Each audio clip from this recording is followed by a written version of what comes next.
Okay. Hello, everyone. As the co-team physicians for USA Women's Gymnastics over the past 6 years, Dr. Faustin and I have shared some incredible experiences. We have had the honor of caring for some of the best athletes in the world on the brightest stages, including at the Tokyo and Paris Olympics.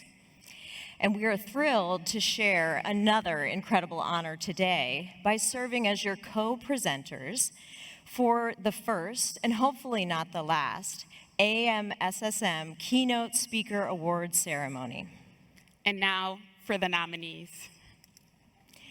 Our first nominee is Suni Lee, not only for her athletic dominance at the 2020 Olympic all-around gold medalist, team silver medalist, and uneven bars bronze medalist, but also because she became the first woman of Asian descent to win the Olympic all-around title in women's gymnastics, and also the first Hmong American to compete at the Olympic Games. The next nominee is Suni Lee for her inspirational comeback to become the 2024 Olympic gold team medalist and individual medals in the all-around and bars with a bronze medal. Our next nominee is Suni Lee for her deep love and appreciation of pizza. And as she shared this picture on her social media of her enjoying pizza and her gold medal at the Tokyo Olympics, she was awarded the Pizza for Life from Domino's.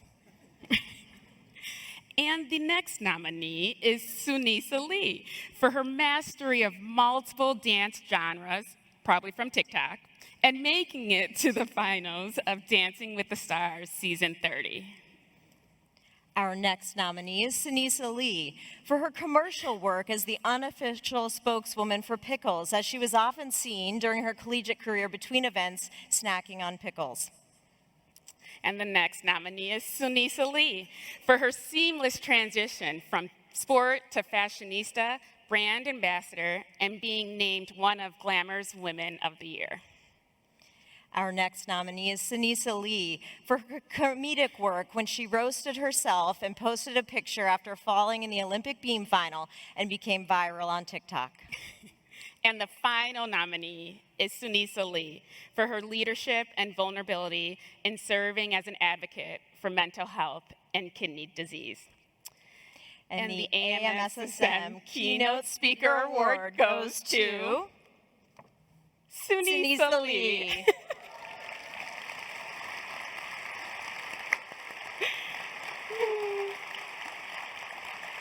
Should we sit? We'll hug her. That was actually funny. It was? Yay! Okay. Wow, there's so many people. There are a lot of people. Wait, guys, I just want to start off by saying I'm really nervous right now, and I don't speak for a living. I do flips for a living, so I'm just going to try my best. We're also nervous, so the whole clan.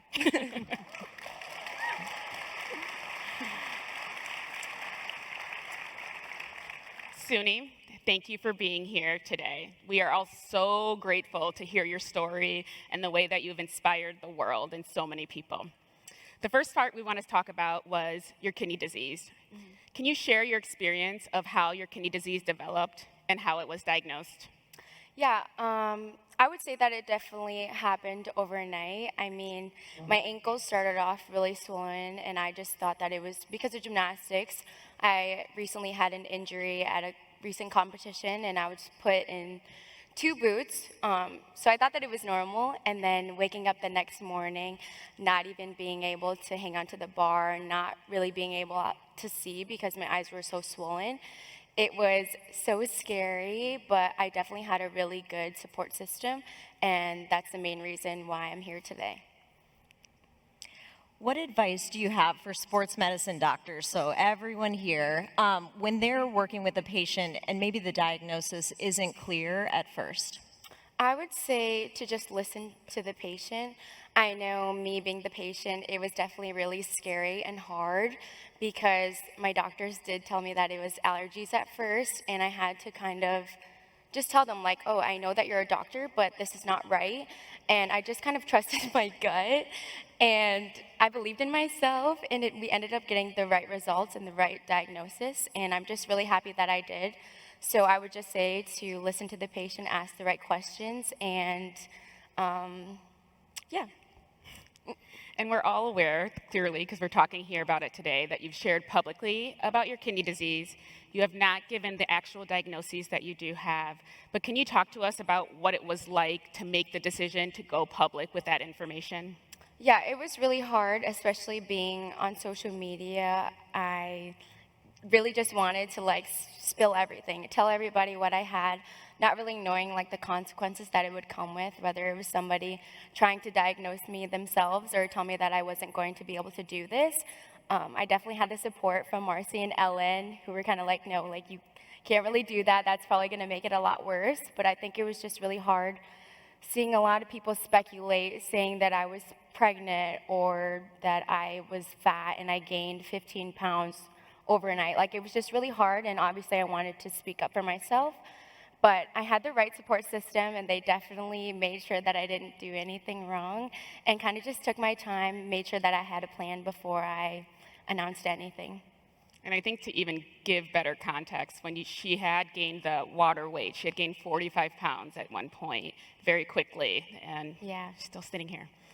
So how was that public response after you did choose to go to public? I think it was very surprising considering the fact that I was competing literally 2 weeks beforehand.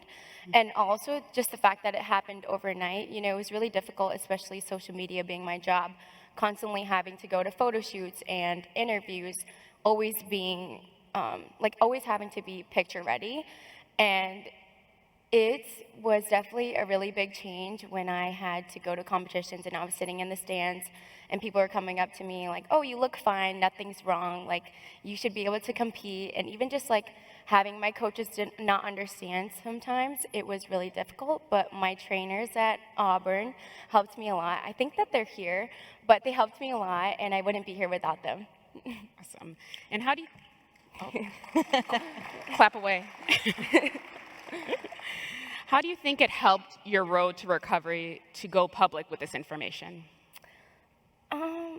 I don't really think that it did help, just because social media, like, everyone's constantly telling me, like, you shouldn't be doing this, you're gonna die, just telling me all the worst things, basically. And I just kind of, like, stood my ground, and I was like, you know, I'm not gonna listen to anybody, I'm gonna delete social media, and I'm just gonna show them that I'm gonna be able to do this. My doctors at one point told me that I wasn't going to be able to do gymnastics ever again, and I looked him in the eye, and I was like, yes, I will, watch this. And he was like, no, you're not, and I was like, oh, I went right to practice after that, and I had the best practice after. Can you tell us a little bit about how long it took you to develop a stable treatment plan, and were there bumps in the road where you had to try different things? I would say it definitely took about maybe a little bit over a year, would you say? We tried out a lot of different medicines. At first, I think I tried every single allergy medicine there was because they were saying I was allergic to pollen or to the dog dander in my room, and it just wasn't making a lot of sense. And then I did a lot more tests and a lot more steroids and getting on and off of that and then having to go to infusions. And it was just a very long process. But I would say it definitely took about a year and a half to get a consistent and stable, regimen. Yeah, basically. Perfect. And how were you able to navigate the health system? And really, we were adjusting your medicines very regularly for your trainings and become an Olympic champion again. I would just say that I stayed really confident, but I also had a really good team around me. I mean, Dr. Ellen and Dr. Marcy were a big reason why I'm here today, whether it was like calling me every single day to make sure that I was getting out of bed and making sure that I wasn't quitting gymnastics or posting bad things online, or even just like rotting in my bed. Guys, I was rotting in my bed for about 6 months before I decided to get up and kind of do something because I was just sick of feeling this way. And my coaches were also really understanding, which was really important to me because this was really new to all of us. Nobody's really ever dealt with this in gymnastics, so my coaches had to kind of relearn how to coach me. I wasn't the same athlete, I didn't have the same body, and they were really helpful in that aspect. As we mentioned in the introduction, you have been an advocate for kidney disease, and tell us a little bit about what has inspired you to do that and what that experience has been like. Yeah, it's been a really fun experience, especially working with the American Kidney Fund. I really just wanted to bring awareness, and because I know I didn't know much about kidney disease before I was diagnosed with it, but also I knew that if I, a 21-year-old, was struggling with it, a lot of older people or younger kids were, and my goal is always to inspire and give back to the communities. Well, we also learned a lot about kidney disease during that time. So let's transition to mental health. What are a few of the things the medical team did for you that you found helpful, and maybe some that were not helpful? There's too many things. I mean, I feel like especially being a Team USA doctor, you guys are really put to work, and it's been a lot of fun for all of us. I mean, it's the little things for the gymnast especially, like just being able to have an outlet or somebody to talk to when you can't really at the time, or if you just don't feel comfortable, but also like always giving us the resources to other people that would be able to help us if they weren't the ones to. And it was just a lot that we went through together. I don't know, we had a lot of fun. What do you think? Yeah, we did. Can you tell us if your journey with mental health and the techniques that you've used have changed like throughout your career and even post-career?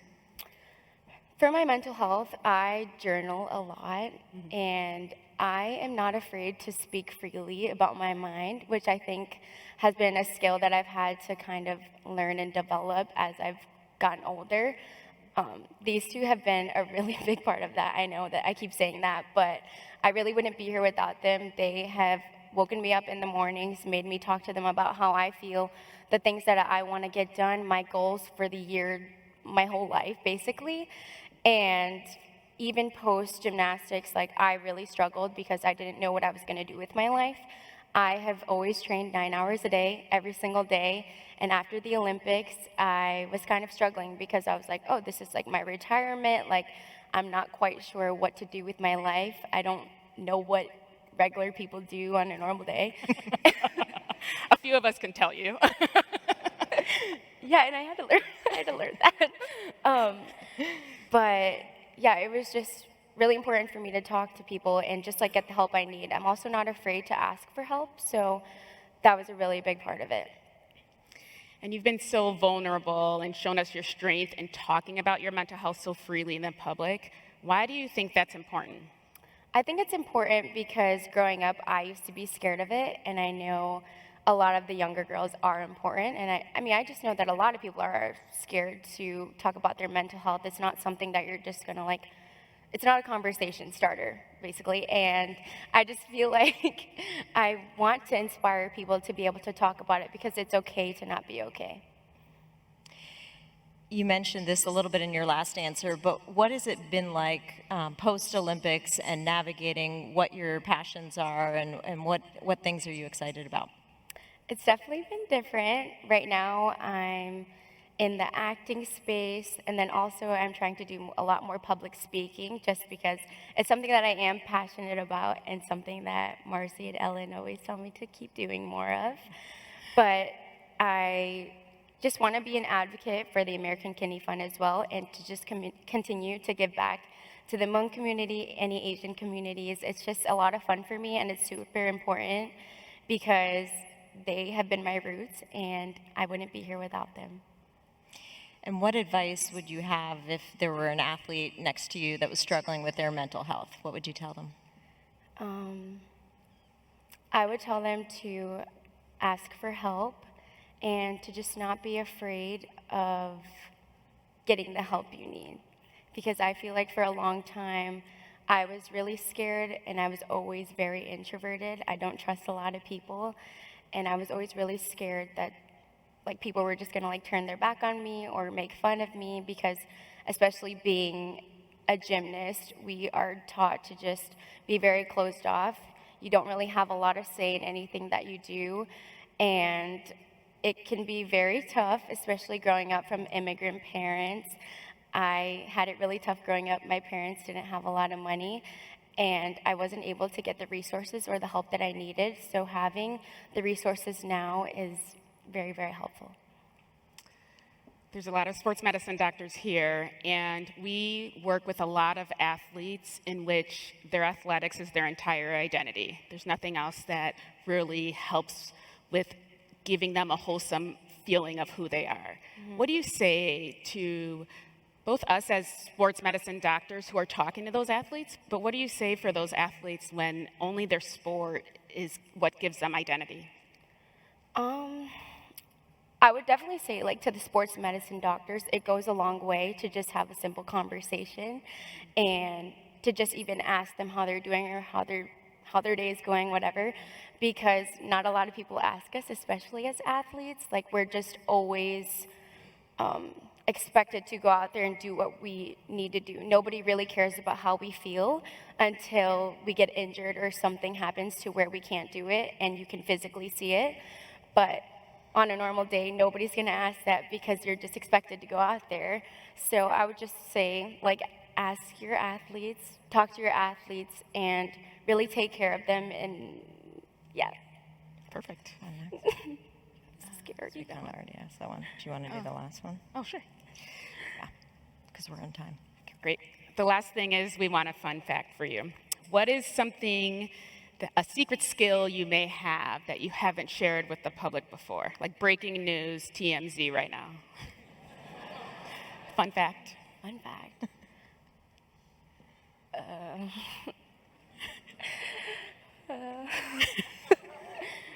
You like cooking? What? Cooking?